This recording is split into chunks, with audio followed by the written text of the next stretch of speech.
de História e Cultura Afro-Brasileira e Indígena. Lei 10.639, Lei 11.645. Você está vendo aí a lei assinada pelo presidente Lula, que já tem mais de 10 anos, né? E logo em seguida, tem uma frase que eu colhi de um texto da nossa pesquisa, que foi bastante interessante e emblemática. Ela diz assim: se no Brasil uma lei que é mais digerível é difícil de pegar, imagina uma que mexe com questões que envolvem preconceito e discriminação. Essa fala de uma professora e a avaliação dela para o pesquisador a respeito da questão de por que a gente ainda tem, apesar dos avanços em relação a essa lei, e vocês viram na leitura que fizeram da lei a obrigatoriedade dela nos currículos escolares, porque a gente ainda não conseguiu implementá-la plenamente em todo o Brasil. E aí eu vou fazer algumas perguntas para você. Você pode, sim, se você até quiser, reunir um grupo de meninos e meninas que estejam estudando ensino fundamental, no ensino médio, ou se você mesmo é estudante, e aí você vai me responder sim ou não, você pode saber com eles se eles conhecem ou não. Mas eu quero fazer algumas perguntinhas para você e vamos ver se você já ouviu falar, se você aprendeu a respeito desses assuntos. Você sabe quantos milhões de africanos foram sequestrados e escravizados no Brasil? Você sabe o que são fugas reivindicatórias? Você sabe o que são fugas de rompimento? Você sabe que o trabalho na lavoura de cana era altamente especializado? Você sabe o que são as irmandades católicas, como a da Nossa Senhora do Rosário e São Benedito dos Homens Pretos? A sua importância para a luta abolicionista e a inserção social do nosso povo no período pós-abolicionista? Você sabe que o escravo podia comprar sua carta de alforria através de um pecúlio? Você sabe que os escravos tinham sua lavoura de subsistência? Você sabe que é um escravo de ganho? Você sabe que as atividades de quitandeira, quituteira, vendedoras de frutas e doces eram feitas por escravas de ganho? Você sabe que o ofício de lavadeira era explorado na cidade por alguns senhores que ofereciam serviços de lavanderia? Você sabia que os ofícios como sapateiro, carpinteiro, ferreiro, pedreiro, pintor eram ensinados a escravos de ganhos e o Senhor estimulava que o mesmo aprendesse para que obtivesse mais lucro? Você sabia que serviços de estivador, carroceiro, pescador, navegador eram feitos por escravos de ganhos, libertos e homens de cor? Você sabe que nós tivemos uma imprensa negra atuante no período pré e pós-abolição? Você sabe quem são Luiz Gama, Lima Barreto, José do Patrocínio, Luísa Maim, Maria Firmino, Maria Carolina de Jesus, Almerinda Farias Gama, Antonieta de Barros, Abdias do Nascimento, Edieleda Salgado do Nascimento, Lélia Gonzalez? Você sabe o que foi a Frente Negra Brasileira? Qual sua importância para o movimento negro? Você sabe o que foi o Teatro Experimental do Negro fundado por Abdias do Nascimento? E, afinal, quem foi Abdias do Nascimento? São perguntas a respeito da nossa história. São perguntas a respeito do que aconteceu nesses 400 anos de escravidão e esse tempo todo que nós estamos aqui. Será que os escravos ficavam lá chorando, esperando um libertador branco, alguém muito bonzinho que fosse libertado da escravidão? Será que a princesa Isabel teve assim um coração magnânimo, um coração assim muito bondoso para libertar os negros? Ou será que desde o início que os nossos ancestrais foram traficados para cá, eles começaram a lutar e essa luta foi ganhando corpo até chegar um momento em que o Império não tinha outra saída a não ser a abolição. Vamos pensar nisso. Teve um tempo, gente, e aí eu quero contar um pouquinho de história para vocês, em que negro não podia estudar. Tem um decreto da Assembleia Imperial de 1331 até 1854 que proibia negros escravizados de estudar. E tem outro de 1731 até 1878 que permitia negros escravizados estudar somente no período noturno. Só que um escravo que ficava na lavoura de cana, que eu vou contar para vocês, era altamente especializada, você trabalhar, tanto fazer o plantio, o corte, como trabalhar nas máquinas, era um trabalho altamente especializado. Então, quando um negro, quando um escravo, ele já tinha todo o domínio da produção da cana, era muito complicado e muito ruim para o senhor perder aquele escravo. Então ele trabalhava normalmente mais de 12 horas, ele trabalhava quando o sol nascia até o sol desaparecer. Então imagine que esse escravo ele não tinha condição nenhuma de estudar à noite, o que quer que fosse. Ele trabalhava de segunda a sábado e no finalzinho de semana, no domingo, ele trabalhava na roça de subsistência dele. Eu estou dando as dicas das respostas.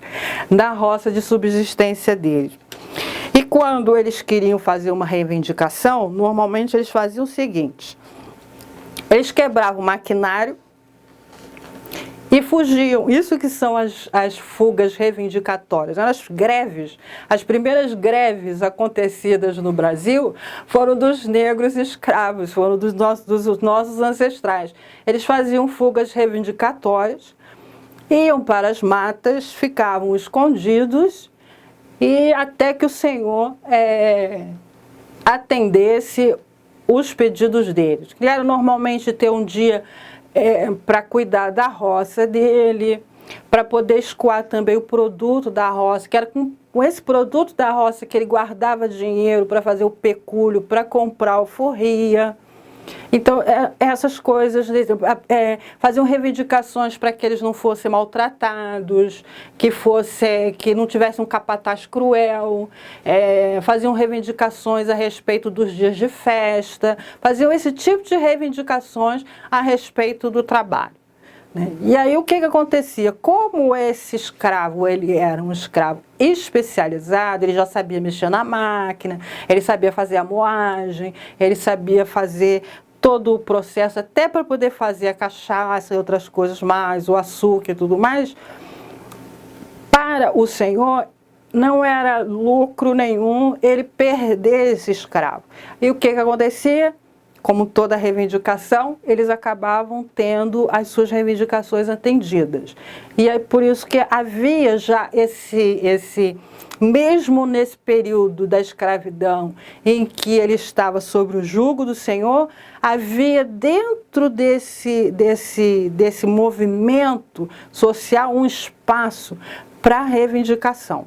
Então, as primeiras greves brasileiras não foram feitas em 1910 pelos estrangeiros. As primeiras greves brasileiras foram feitas pelos negros, com as fugas reivindicatórias. E as fugas de rompimento, as fugas que iam para os quilombos. Mas eu quero contar para vocês um pouquinho de história, Eu já falei aqui de leis que proibiam os negros, os escravos, de estudar. Vocês estão vendo também aí a Constituição de 1824, que considerava cidadão apenas esse grupo de pessoas que vocês estão lendo aí, e que, obviamente, não considerava cidadão o escravo. E como ele não era cidadão, então ele não estudava, não precisava estudar. Ele não tinha que estudar de forma nenhuma. Mas mesmo assim, eu falei das irmandades, né? Falei das irmandades e a gente tem algumas exceções que aconteceram nesse período ainda da escravidão, pré-abolição e pós-abolição, né? A gente tem, por exemplo, a experiência do preto Manuel Gomes de Correia do Carmo, que era professor na Vila Distinta, em Real Sobral, lá no Ceará, nos anos de 700, gente, na povoação de Maria de Nossa Senhora da Conceição, em Acaraú. Ele atuava na alfabetização de meninos pretos. O professor Pretestato de Passos e Silva, lá no Rio de Janeiro, na década de 1850, que oferecia instrução primária para meninos negros. No período republicano, a gente tem a Frente Negra Brasileira, que eu perguntei, você sabe o que é? Não vou contar, não. Você vai procurar na internet, vai procurar um livro para saber. Quero que você leia. Ela era uma das forças de movimento social, naquela época, que, além de cobrar essa educação pública e gratuita para os jovens negros e pobres, também atuava na educação e principalmente na educação profissionalizante. Então, vários grupos, durante todo esse período do pós-abolição, na década de 20, década de 30, vem lutando pela educação brasileira de melhor qualidade. Então, a gente tem um período de exceção, que é o período da ditadura militar, e quando chega na década de 80, começa todo um movimento de redemocratização e vocês sabem que vai culminar na nova Constituição. E a Constituição já previa essa questão da educação a respeito da história do negro. Uma educação que prevesse a diversidade do nosso povo. O que a gente tinha antes? A gente tinha uma educação que ela tinha e tem ainda uma educação que ela colocava num patamar mais alto a raça branca, vamos assim dizer, europeia, e de coadjuvantes os índios e os negros. Esse grupo de pessoas interagia no Brasil e na sociedade. E dessa forma eles formavam a nossa constituição de identidade cultural, a nossa construção de identidade como povo, né? A gente pensa assim, o brasileiro é pacífico, o brasileiro é um povo amistoso, mas será mesmo? Os índices de violência que a gente acabou de ver sobre os jovens negros, a gente tem realmente um país pacífico? É uma coisa para a gente pensar. Não é? A gente falou sobre mulheres negras aqui, tem um módulo que a gente fala só sobre isso. Os estereótipos se construíram sobre as mulheres negras. Quem construiu? Como construiu? A gente fala sobre isso, né? Então a gente tem essas propostas que começam a chegar. Vocês sabem que os movimentos sociais se organizam para trazer propostas para a Constituição de 1988, inclusive o movimento negro. E várias são as propostas que são colocadas. E aí o que acontece? Em 83, vocês vão ver depois um gráficozinho que mostra isso, Abdias do Nascimento foi o nosso primeiro deputado federal, de 83 a 86, pelo Partido Democrático Trabalhista, e ele faz a Lei 1332, de 1983. Ele propõe medidas de ação compensatórias para a população negra, na educação e no trabalho. Em 1983, Abdias do Nascimento já está pensando em coisas que a gente foi ver ser implantada, mas por volta do final da década de 90, início da década de 2000. Então, acho que vale a pena você procurar saber quem foi Abdias do Nascimento, além dele ser um dos fundadores do movimento negro do PDT. Para a população negra no campo da educação, ele queria incorporar o conteúdo do curso de História Brasileira, o ensino de contribuições positivas dos africanos e seus descendentes à civilização brasileira.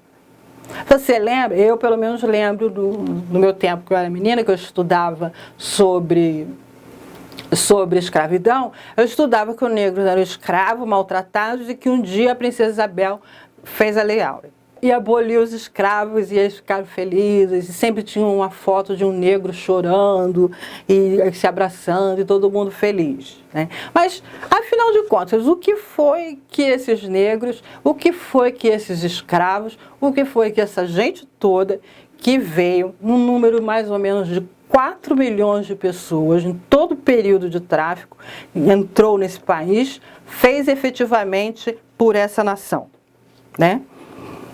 E ele também queria incorporar nos conteúdos de cursos sobre a história geral as contribuições positivas das civilizações africanas.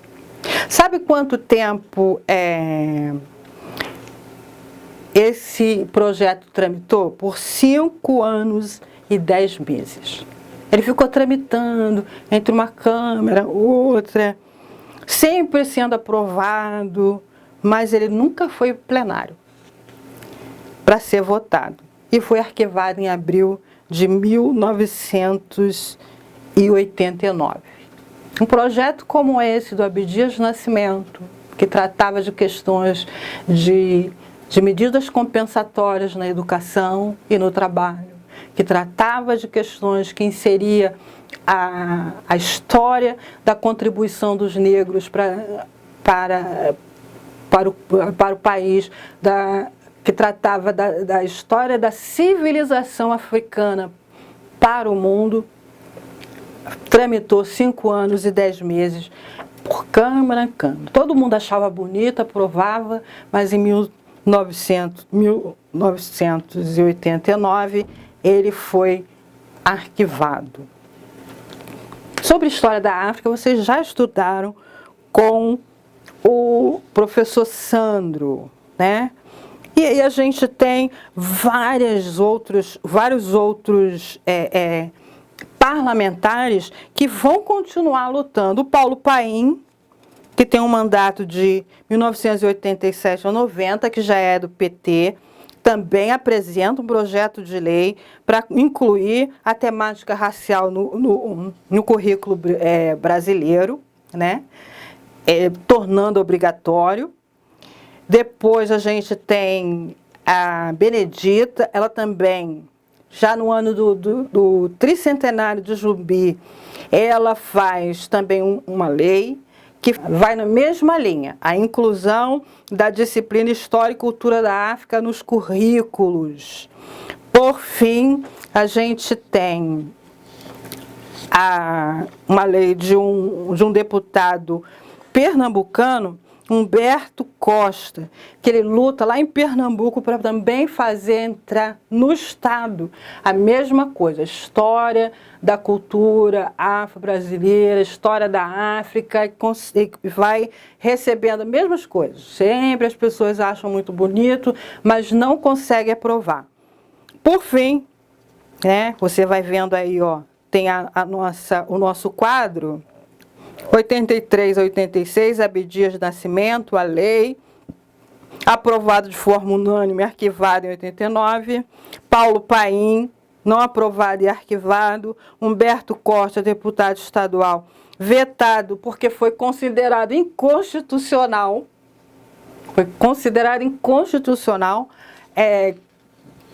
inserir nos currículos escolares de Pernambuco a temática racial, tá? Depois a Benedita, não foi aprovado e foi arquivado. Depois o Humberto Costa, como deputado federal, ele consegue aprovar na Comissão de Educação e Cultura e Desporto, né? E aí vem o Benhur, deputado federal, e a Esther Grossi, deputada, que eles chamavam, que é a própria PL do Humberto Costa, eles pegam, conseguem aprovar, e por fim, em 2003, o Lula sanciona a lei. Então vocês verem, para aprovar a lei, o quanto teve de ação do próprio movimento e também dos nossos parlamentares. Isso é uma coisa importante a gente pensar, porque o quanto é importante a gente votar num político que ele seja antenado, que ele esteja afinado com o pensamento do movimento negro. Desde o Abdias 83, olha só, 83, 10 anos, né? Mais de 10 anos, 83, até 2003, a gente tem vários deputados lutando dentro do parlamento para aprovar uma coisa extremamente simples, do ponto de vista de qualquer pessoa inteligente, é algo extremamente simples. Falar da história da África, falar da história e da cultura afro-brasileira e indígena. Afinal de contas, eles vivem e construíram o país aqui. A África tem uma história, tem seus reinos, tem seus hábitos, e de qualquer maneira ela influenciou o mundo e também esse país. É uma coisa extremamente simples, vamos estudar sobre isso, vamos nos debruçar sobre isso. Mas olha quanta luta vem acontecendo.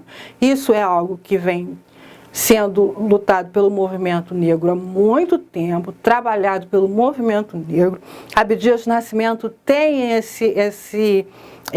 é o precursor dentro do legislativo para levar essa discussão e, mais ainda, levar a discussão que hoje foram concretizadas através das cotas. A gente falou isso sobre os jovens, né? As cotas na educação, as cotas no trabalho. Ele estava falando disso quando ele diz ações compensatórias. E também sobre o estudo da história afro e cultura brasileira e indígena. Por que a gente está falando nisso, gente? E por que tanta dificuldade? A professora Nilma Lino Gomes diz uma fala que vocês estão vendo aí, que a gente precisa discutir as relações étnicos-raciais que construíram esse país.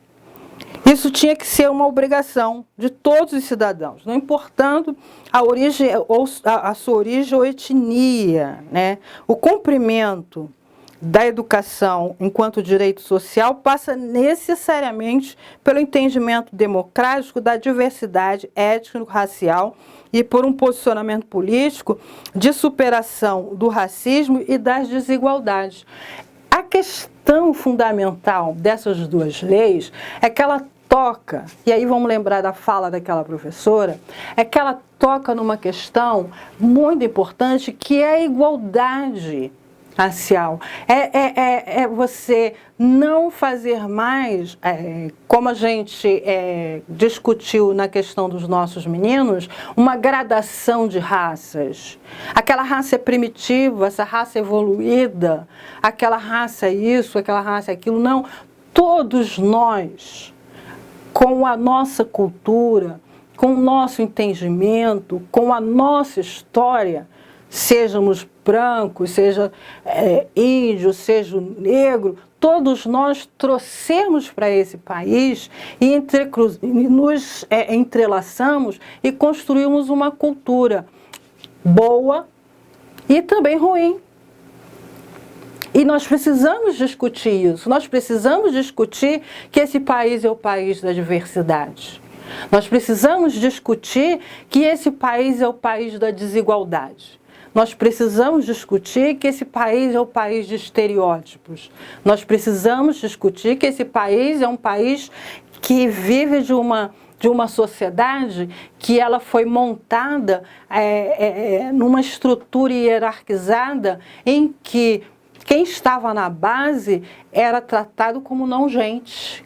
E até hoje continua assim. O que a gente está tentando e é o que se discute no meio educacional, o que se discute entre os professores universitários, o que se discute dentro da escola, é trazer um ensino em que ele traga a igualdade das pessoas, em que ele discuta a diversidade, que ele discuta o direito de nós conhecermos o nosso país na sua amplitude e não somente por um veio de história. Você estudou a Grécia, você estudou o Império Romano, deve ter estudado o Egito, que sinto lhe dizer, Cleópatra não era Elizabeth Taylor, que apesar dela ser linda, Cleópatra era uma negra, que o Egito era negro. E a África, como o professor Sandro já mostrou aqui, teve muitos reinos poderosos, reinos grandes, outros menores. Quando a gente olha para a África, o que a gente vê?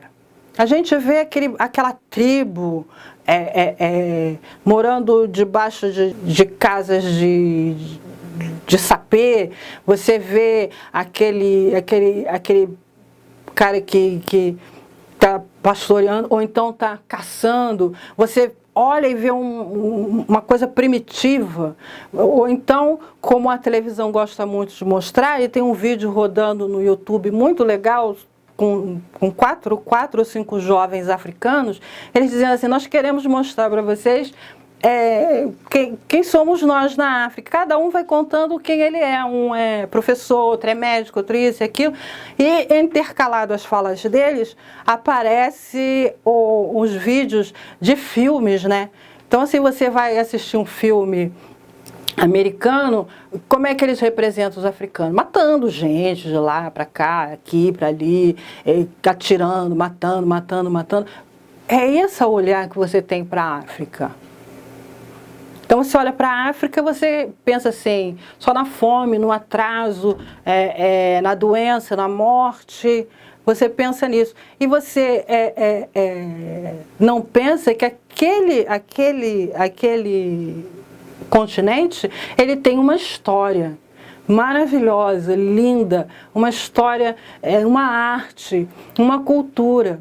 E que ele chegou às situações às vezes calamitosas de alguns dos seus países, como ele chegou, devido à maneira como ele foi colonizado e explorado. Isso precisa ser discutido.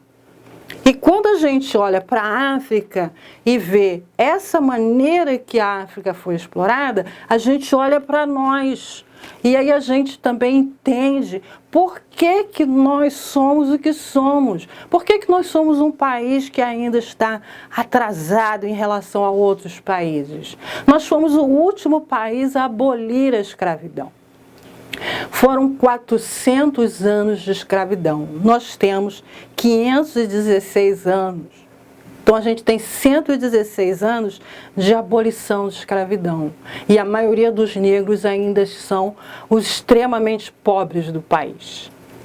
Quando a gente quer pensar a questão social, econômica desse país, a gente precisa estudar essa história de como esse país se construiu economicamente sobre a escravidão.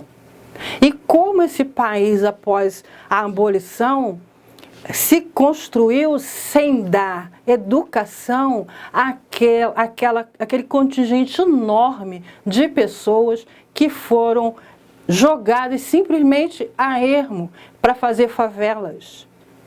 E aí você traz um grupo de pessoas, de imigrantes, que a gente não está falando mal dos imigrantes, não é isso. Eles têm seu valor muito grande para o país, mas você traz esse grupo de imigrantes para embranquecer o país, eles com outras experiências, eles com escolaridade, ocupam espaços de postos de trabalho que negros não vão poder ocupar. E os negros vão ficando cada vez mais marginalizados. Então são essas coisas que a gente precisa discutir.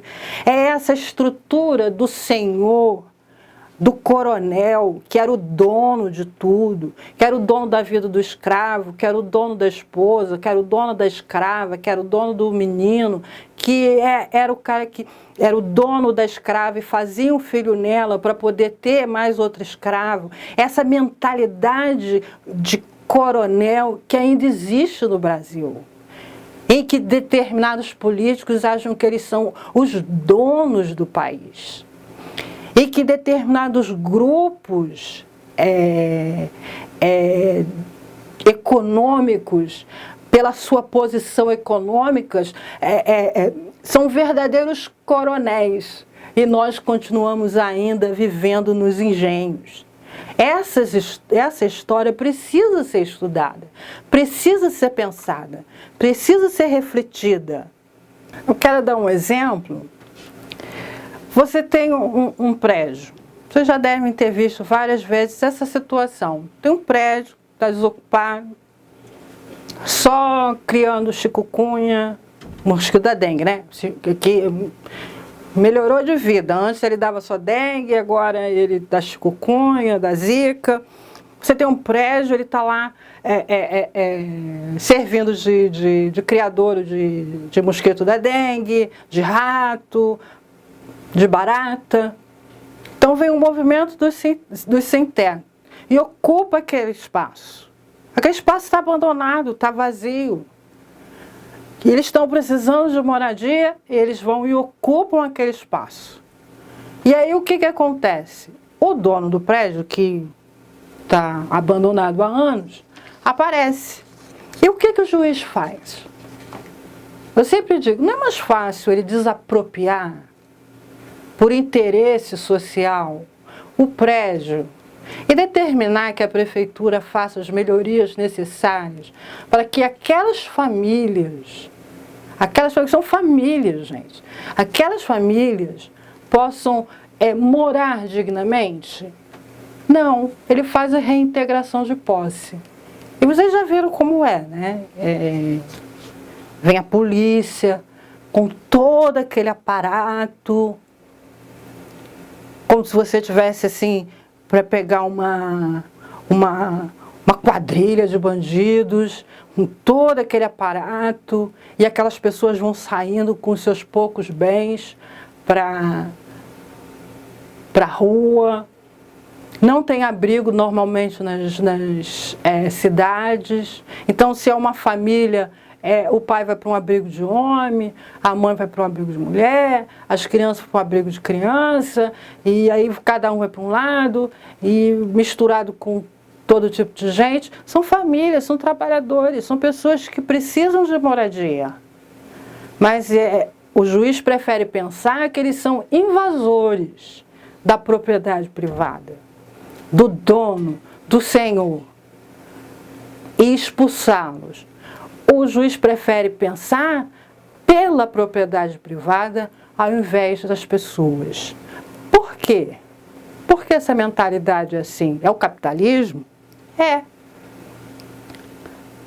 Mas é também as relações que nós estabelecemos nessa sociedade. Entre brancos, negros, índios, mestiços, de como essa sociedade se desenvolveu nessa estrutura escravocrata. E nós precisamos discutir isso. Nós precisamos discutir as religiões. Nós estávamos conversando e o Estado é laico, ele não é ateu. Ele é laico, é o Estado de todas as religiões. Mas as religiões de matriz africana continuam sendo perseguidas. As pessoas continuam tendo preconceito. Vocês viram a porcentagem dos jovens que 0,3% se dizem de religiões de matriz africana. Muitas vezes por medo de sofrer preconceito. E a gente precisa falar das religiões e da cultura africana, e que com ela traz também a religião, o modo de conceber o meio ambiente, a natureza. Uma das coisas que os jovens querem discutir é meio ambiente, desenvolvimento sustentável. E a gente, às vezes, vai procurar exemplos lá fora, quando a gente tem na nossa cultura as bases do desenvolvimento sustentável, as bases de como tratar o meio ambiente, porque índios e negros trouxeram isso lá da África, das matas da Amazônia, das matas que existiam em todo o nosso país. Nós temos no nosso DNA, na nossa construção como povo, o meio ambiente como lugar de preservação praticamente sagrado. Essa é a nossa cultura. Essa é a nossa cultura. Essa é a nossa cultura que se entrelaça, né, com todas as outras. É interessante porque a minha família, como todo brasileiro, né, eu sou negra, eu tenho sangue escravo e eu tenho sangue português. Eu tenho meu avô português, que eu perdi a linhagem do seu Manuel da Luz. E às vezes eu olho fotos de Portugal e tenho vontade de conhecer Portugal, conhecer a terra também do meu avô, porque ele também, o sangue dele corre nas minhas veias, assim como eu tenho vontade de conhecer a África. Queria muito ter participado daquele documentário que o pessoal fez o teste de DNA e descobriu qual linhagem pertencia, porque a minha linhagem se perdeu com o desbaratamento dos nossos ancestrais quando eles vinham, eles eram jogados de um lado para o outro. Conhecer família. As pessoas têm tanta dificuldade, né? Quando a gente começou a discutir questão de família, estatuto da família, essas coisas todas, as pessoas têm dificuldade de entender determinadas coisas a respeito de família. A gente se atém muito àquela família nuclear, pai, mãe, filho e filhinho, né? Aquela coisa toda. As pessoas falam muito dessa família, só que esquecem que na nossa história e na nossa estrutura, família, por exemplo, para quem é negro, a família é todo mundo, a família é a tia, é o avô, a avó, todo mundo. Para o índio, a família também é todo mundo. E quando a gente vai, principalmente quem trabalha com população mais carente, você observa isso toda hora. Quando você vai fazer um atendimento, no caso eu sou assistente social e trabalho com a população mais pobre, aí eu vou fazer um atendimento, aí vem a filha. A filha mora no terreno onde mora a mãe, a irmã, o primo, o tio, a tia, toda a família. Toda a família está ali. É muito interessante você observar isso, que toda a família está ali. Se eu for na comunidade, a família está toda ali. Ela está toda junto, é avô, avó, é todo mundo junto, e todo mundo é família, e todo mundo se ajuda. Porque isso é uma identidade africana. E mesmo a gente, muitas vezes não compreendendo, nós somos assim, é a família. Poucas são aquelas famílias muito fechadas, mas quando você reúne a família, sabe aquelas reuniões de família imensa que a gente gosta de fazer? Faz aquela reunião de família, reúne todo mundo, faz churrasco, e tem de tudo, e vê um montão de gente, um montão de tempo. São estruturas familiares. Você vê, olha, eu já falei de comida, eu já falei das relações de poder, eu já falei de economia, eu estou falando de família, estou falando de várias questões que permeiam a sociedade, que foram construídas pela relação desses três grupos étnicos que formam essa terra chamada Brasil. E nós precisamos discutir isso, nós precisamos falar sobre isso, isso precisa ser falado na escola. Mas olha só, o aluno não vai aprender se aquele que tem que ensinar não aprende. Vamos falar um pouco dos avanços que essa lei já conseguiu, né?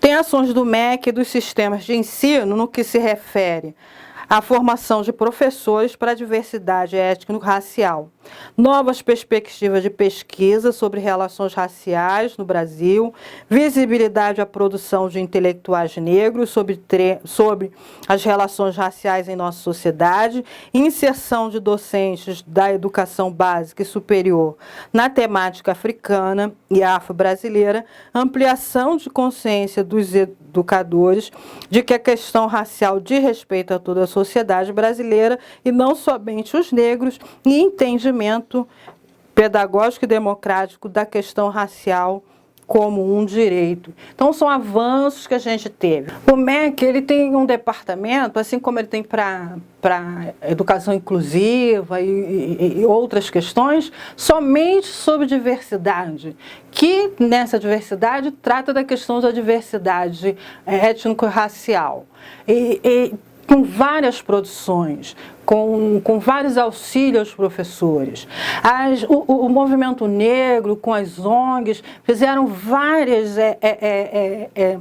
capacitação para os professores que já estavam na rede de ensino.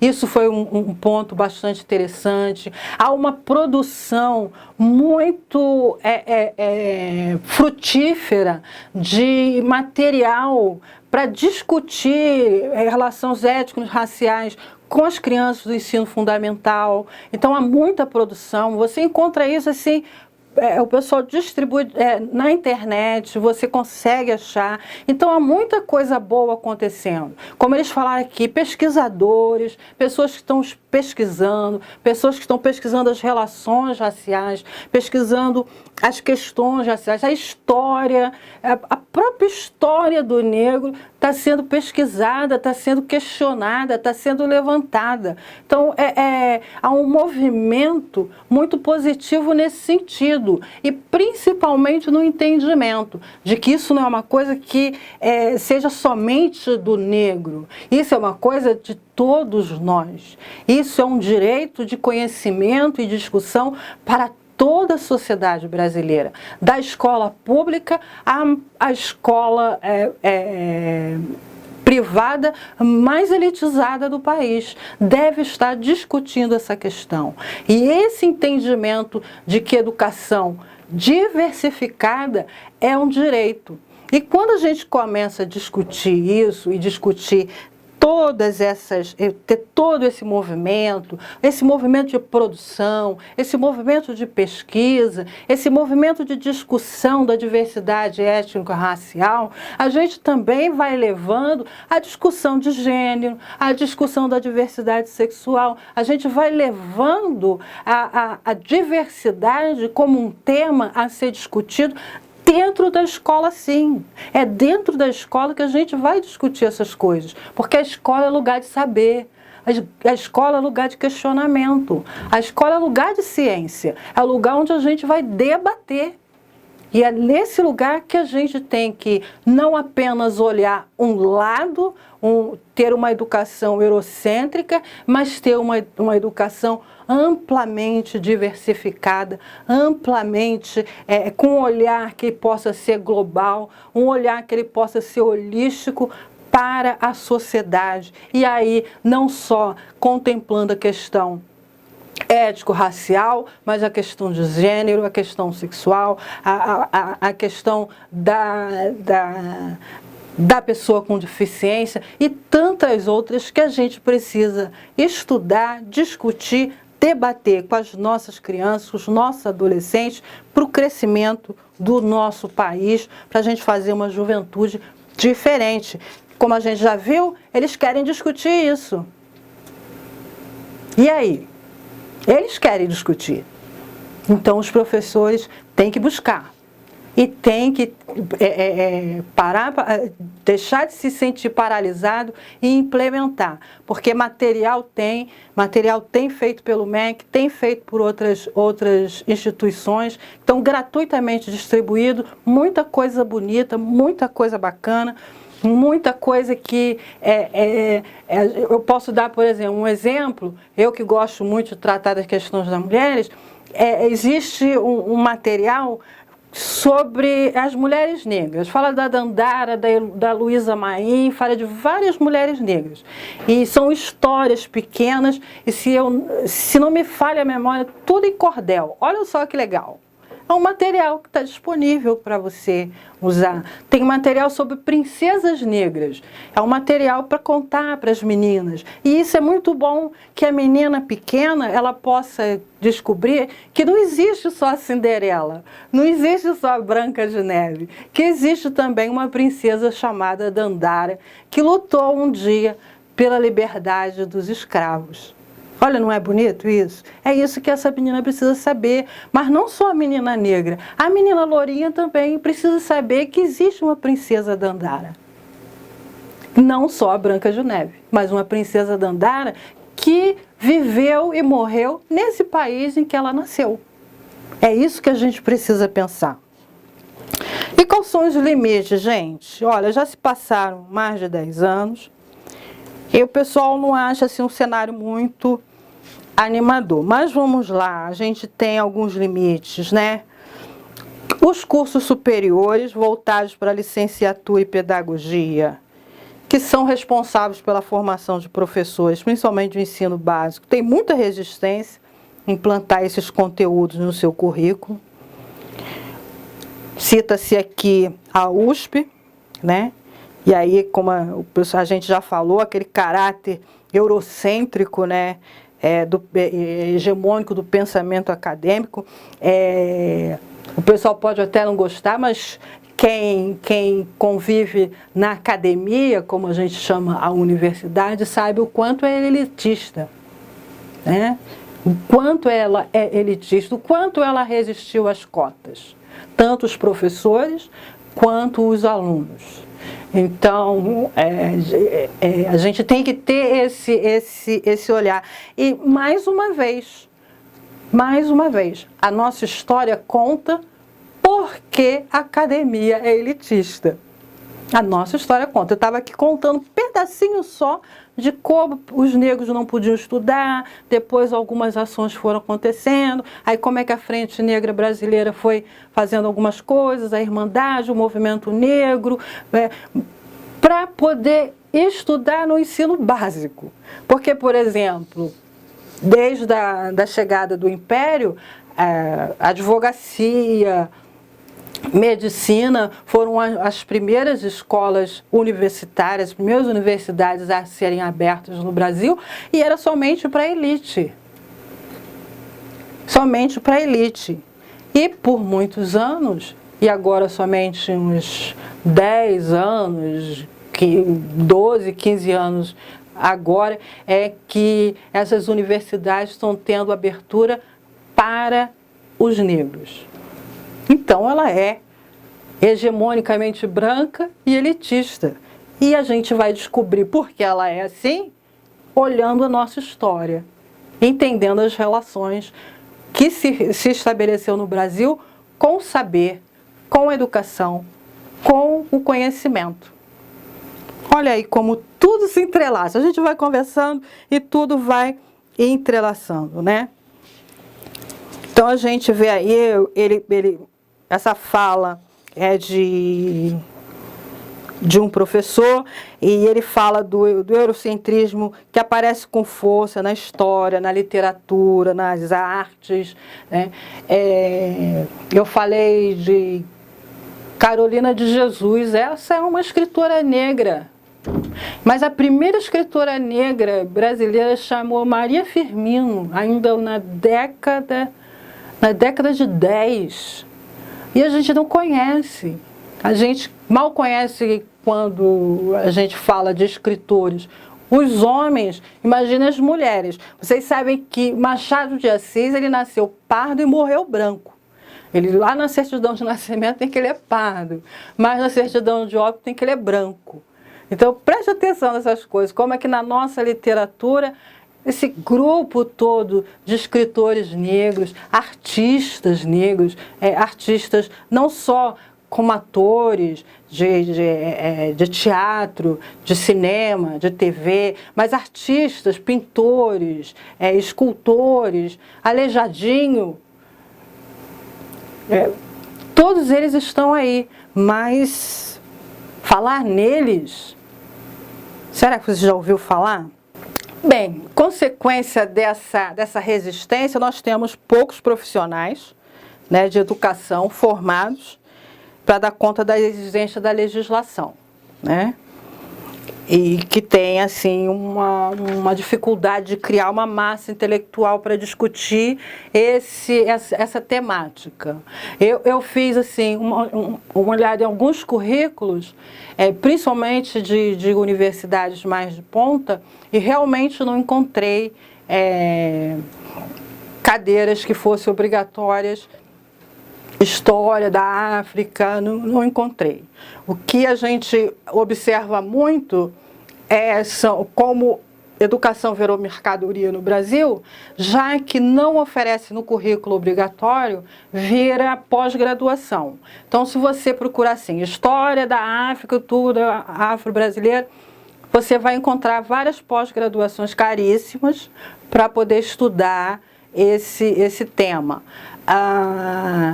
Os cursos à distância que foram oferecidos não aparecem mais, né?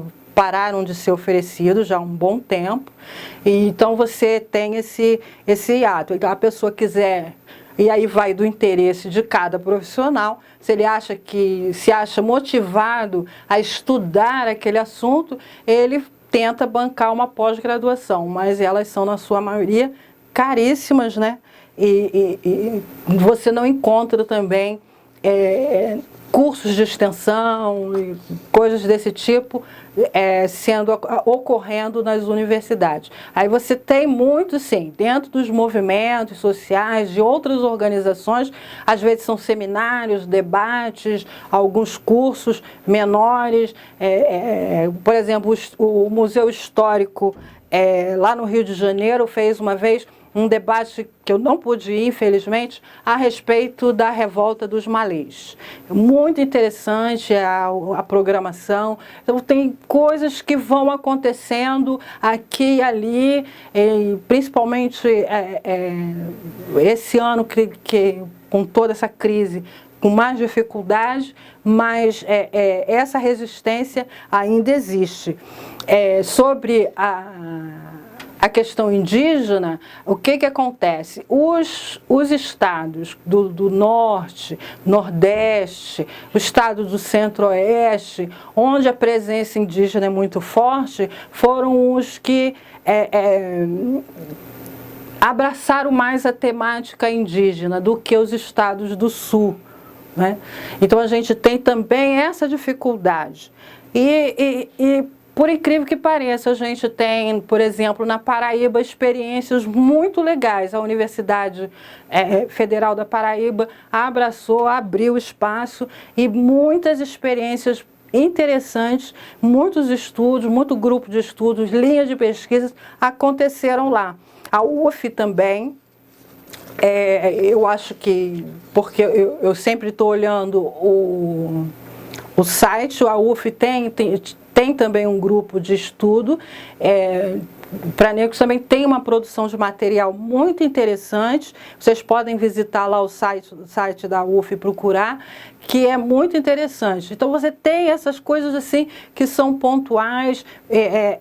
Os alunos também, os próprios alunos que estão fazendo a formação, muitas vezes os mais conscientes fazem um movimento, cobram, né? Eu lembro quando eu estava fazendo ciências sociais, o pessoal de história espalhou pelo andar das ciências sociais onde estavam as aulas de história da África e história de cultura brasileira. Eles começaram a cobrar isso daí da coordenação, e como a coordenação não deu resposta, o diretório acadêmico acabou criando um espaço no fim de semana para se poder estudar essa temática. Então isso é um movimento também que os estudantes, né, precisam estar cobrando das universidades, das coordenações dos seus cursos, né?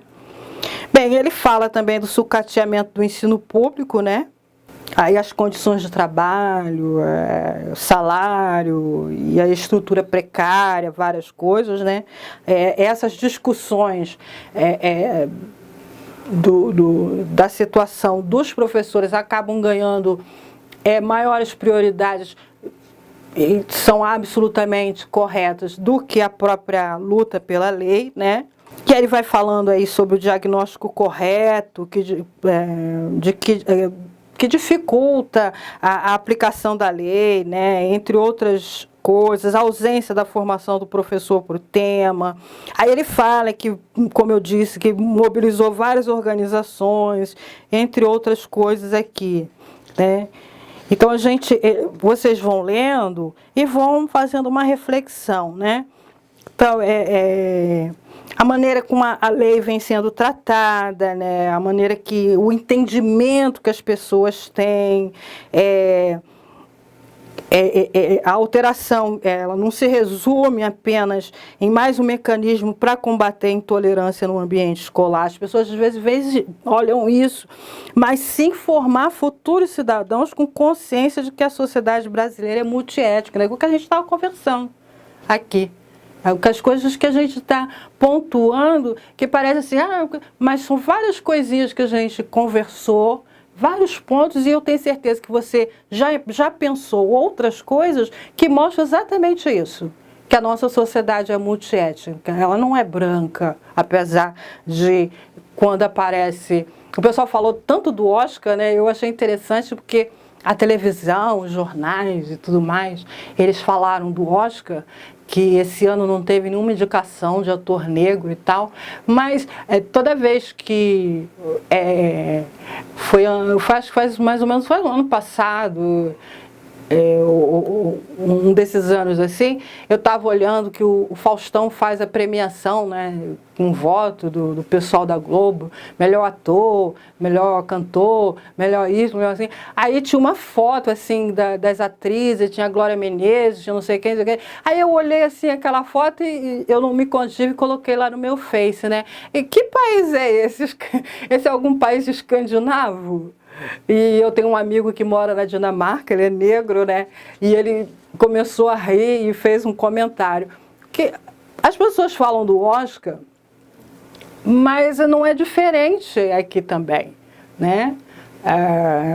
Houve duas produções sobre o Egito, né? E os atores eram todos brancos.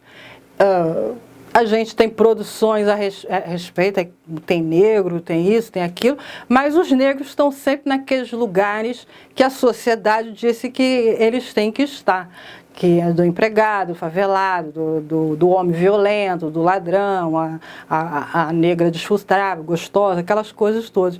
Então, na hora que vai fazer o prêmio, o que aparece? Só aparece atores brancos. E eu lembro um discurso da Viola Davis, ela que ganhou o Emmy por uma série de televisão que ainda não tem tradução em português, então eu não vou saber falar. E ela diz uma coisa muito importante. A única coisa a única linha, que diferencia ela de outras atrizes brancas são as oportunidades. E ela não teria oportunidade de ganhar o prêmio se um grupo de roteiristas não tivesse coragem de criar uma personagem negra, bonita, sexy, poderosa, como aquela, uma advogada como aquela, que ela atua brilhantemente. E eu até estava discutindo, por que essa última novela, eu estava discutindo, por que o policial não podia ser o ator negro fulano de tal? Por que a menina que teve os pais mortos não podia ser a atriz fulano de tal? Por que o outro ator que é principal também, que namora a menina que teve os pais mortos, por que ele não podia ser um ator negro? Era tão simples. É da vida. Por que não podia? Por que o negro que estava ali na história era um mototáxi? por que ele não podia ser o ator principal? Né? Então é uma coisa assim, porque existem policiais negros, ou não? Né? Então são coisas que a gente precisa entender, que a gente tem uma sociedade multiétnica e a gente olhar criticamente como os donos, os senhores, os coronéis ainda continuam mantendo a nossa visão de sociedade, né? E aí ele vai falando aqui outras coisas, né? Que o pessoal precisa trabalhar. O professor Denis de Oliveira, ele é professor da USP, coordenador do Centro de Estudo Latino sobre Cultura, Comunicação e membro do Núcleo de Pesquisa de Estudo Interdisciplinar sobre o Negro Brasileiro. E as perspectivas que a gente tem a valorizar a cultura afro-brasileira, né, indígena também, como componente nacional, estudar a história mundial, com um olhar menos eurocêntrico, compreender as lutas do movimento negro pela igualdade e racial, bem como a superação do racismo, são a ambição da nossa transformação, né? Vocês podem ver essa matéria completa por que ensinar relações étnicas raciais nesse site. Para finalizar esse bate-papo que nós tivemos sobre a questão do ensino da história da África e da cultura afro-brasileira e indígena nas escolas, as dificuldades, os avanços que nós tivemos, o elitismo, tudo que a gente fez aí com um pouquinho esse debate, essa reflexão, trazendo reflexões para que a gente possa estar pensando a nossa sociedade. Eu quero terminar com o compromisso do PDT. Não é à toa que Abdias do Nascimento, né, um dos fundadores do nosso movimento negro, que foi, quando jovem, militante da Frente Negra Brasileira, um negro extremamente atuante nas causas do movimento negro, começou essa luta. Como a gente viu aqui, foi o primeiro a já discutir a questão de ações compensatórias no plano de educação e também do trabalho. E aí o compromisso do PDT é o seguinte: a questão identitária das raízes negras no país é imprescindível, através do incentivo não apenas do ensino da história da África nas escolas, mas do incentivo das instituições fomentadoras de pesquisa aos futuros pesquisadores que tratarem em torno dessa temática, tornando a mudança de foco na construção de uma abordagem historiográfica ou sociológica nacional que tende a colocar em destaque os negros como parte integrante da história brasileira. Desta forma, enfocar sobre a história da África é apontar uma das ricas facetas daquilo que o Brasil, em toda a sua caminhada, tem prosseguido como nação, entre avanços, obstáculos e retrocesso, na busca dos afrodescendentes pelo pleno exercício da cidadania. As referências bibliográficas, como sempre, para você poder continuar a sua pesquisa. Espero que você tenha gostado da nossa conversa sobre a Lei 10.639 e a 11.645 e até a próxima.